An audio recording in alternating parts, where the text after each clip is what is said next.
22 juillet, l'Église universelle fête Sainte Marie-Madeleine.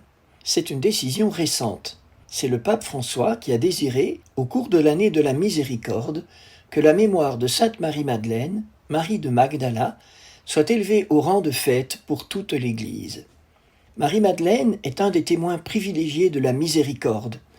Il y a un peu de mystère autour de cette femme. En effet, Marie-Madeleine est citée souvent dans les Écritures et on ne sait pourtant que peu de choses d'elle. Marc, auteur de l'évangile le plus ancien, situe simplement Marie-Madeleine au pied de la croix, comme d'ailleurs tous les évangélistes. Je cite, « Il y avait aussi des femmes qui regardaient de loin. Parmi elles étaient Marie de Magdala, Marie, mère de Jacques le mineur et de José, et Salomé, qui le suivaient et le servaient lorsqu'il était en Galilée, et plusieurs autres qui étaient montés avec lui à Jérusalem. » Fin de citation. Marc 15, 40, 41. Luc parle de Marie-Madeleine plus tôt dans son évangile. Pour lui, Marie de Magdala suit Jésus avec un groupe de femmes depuis le début de son ministère. Il écrit dans son évangile, je cite, Luc 8, 2, 3, « Les 12 étaient avec lui et quelques femmes qui avaient été guéries d'esprits malins et de maladies. Marie, dite de Magdala, de laquelle étaient sortis 7 démons, Jeanne, femme de Chouza, intendant d'Hérode, Suzanne et plusieurs autres qui l'assistaient de leurs biens. » Pour Luc, Marie-Madeleine est une femme de la haute société de l'époque qui a les moyens d'aider financièrement Jésus dans sa mission. Quels étaient les 7 démons dont Marie-Madeleine a été délivrée ? L'histoire ne le dit pas. On a parlé de prostitution ou de dérèglement sexuel, mais les évangiles ne précisent pas.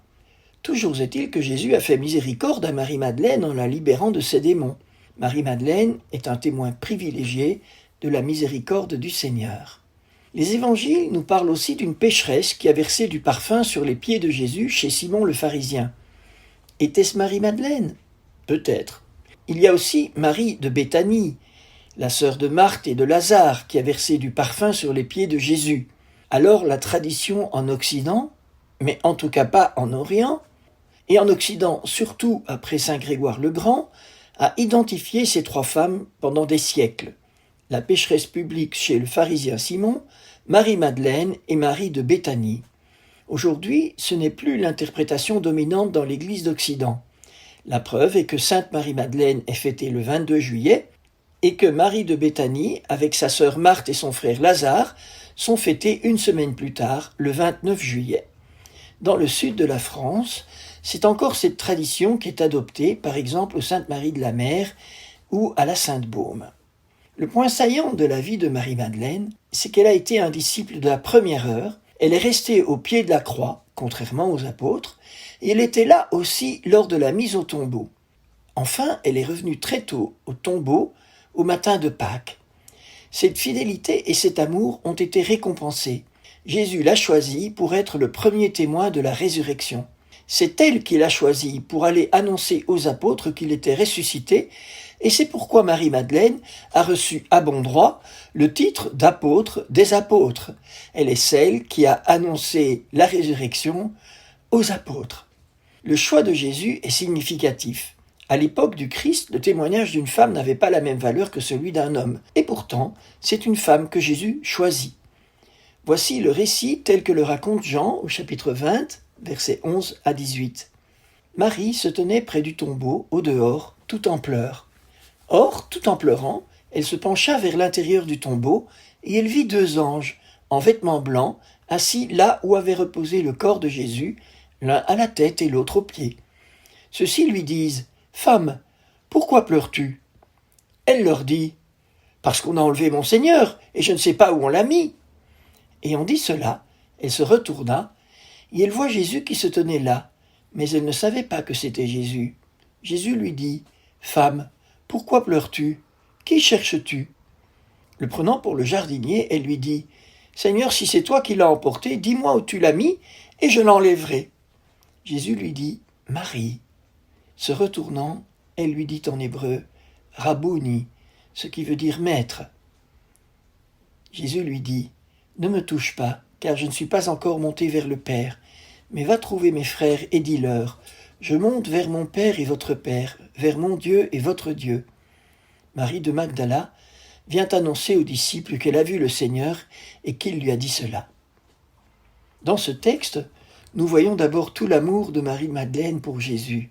Ne tombons pas dans le panneau des films à scandale qui parlent d'une relation amoureuse entre Jésus et Marie-Madeleine. L'amour de Marie-Madeleine pour Jésus est l'amour d'une femme pour son Seigneur et son Dieu, l'amour de celle qui a été délivrée de 7 démons et qui, libérée, a suivi Jésus dans toute sa vie publique. Il est intéressant de noter que Marie-Madeleine ne reconnaît pas Jésus alors qu'elle le connaît depuis 3 ans. Elle le prend pour le jardinier. De même, les disciples d'Emmaüs n'ont pas reconnu Jésus qui marchait à leur côté. Alors qu'eux l'ont reconnu à la fraction du pain, il suffit à Marie-Madeleine que Jésus prononce son nom pour que brusquement elle le reconnaisse. Alors elle veut le toucher, mais Jésus l'en empêche et l'envoie en mission.